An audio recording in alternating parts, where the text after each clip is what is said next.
ರಾಜ್ಯಕ್ಕೆ ನ್ಯಾಯವಾಗಿ ಕೊಡಬೇಕಾಗಿರೋದನ್ನೇ ಕೊಡೋದಿಲ್ಲ, ಮತ್ತು ಬಜೆಟ್ನಲ್ಲಿ ಘೋಷಣೆ ಮಾಡಿರೋದನ್ನೇ ಕೊಟ್ಟಿಲ್ಲ.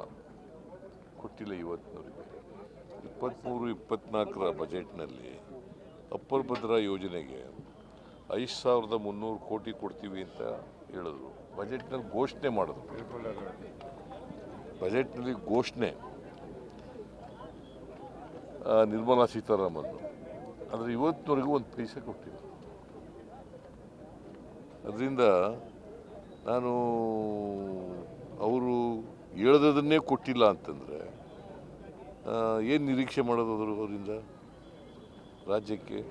ಈಗ ಅನೇಕ ಪ್ರಾಜೆಕ್ಟ್ಗಳಿಗೆ ದುಡ್ಡು ಕೊಟ್ಟಿಲ್ಲ ಅವರು. ಆಮೇಲೆ ನಮಗೆ ನ್ಯಾಯಯುತವಾಗಿ ಬರಬೇಕಾಗಿದ್ದಂಥ ತೆರಿಗೆ ಪಾಲಿನಲ್ಲೂ ಕೂಡ ಡೆವಲ್ಯೂಷನ್ ಆಫ್ ಟ್ಯಾಕ್ಸಸ್ ಅದನ್ನು ಕೂಡ ಸರಿಯಾಗಿ ಮಾಡಿಲ್ಲ ಅವರು. ಅನ್ಯಾಯ ಆಗಿದೆ. ನಮ್ಮ ರಾಜ್ಯದಿಂದ ವರ್ಷಕ್ಕೆ 4.5 ಲಕ್ಷ ಕೋಟಿ ತೆರಿಗೆ ವಸೂಲಾಗ್ತದೆ. ನಮಗೆ ಬರೋದು ಒಂದು 60,000 ಕೋಟಿ ಅಷ್ಟೇ. ₹1 ನಾವು ತೆರಿಗೆ ಕೊಟ್ಟರೆ ನಮಗೆ ಬರೋದು 13-14 ಪೈಸೆ ಅಷ್ಟೇ.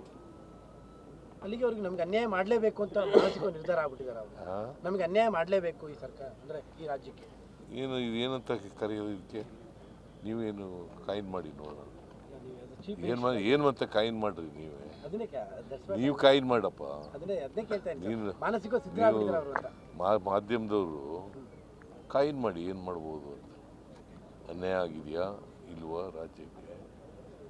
ಅವರು ಬಜೆಟ್ನಲ್ಲಿ ಘೋಷಣೆ ಮಾಡಿದ್ದು ದುಡ್ಡು ಕೊಡಲಿಲ್ಲ ಅಂತಂದರೆ ನಬಾರ್ಡ್ ಕಟ್ ಮಾಡಿದ್ರಲ್ಲ ಸರ್, ಅದಕ್ಕೆ ಲೆಟರ್. ಆಮೇಲೆ ನಬಾರ್ಡ್ನಲ್ಲಿ ಗ್ರಾಂಟ್ ಬಂತಂದ್ರೆ ಸರ್ ಮಾಡಲಿಲ್ಲ.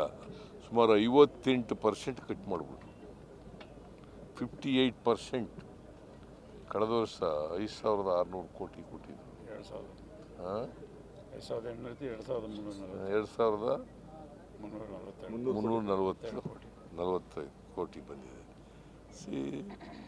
ಹಿಂಗೆ ಕರ್ನಾಟಕಕ್ಕೆ ಅನ್ಯಾಯ ಮಾಡಲೇ ಇದ್ದಾರೆ ನಿರಂತರವಾಗಿ.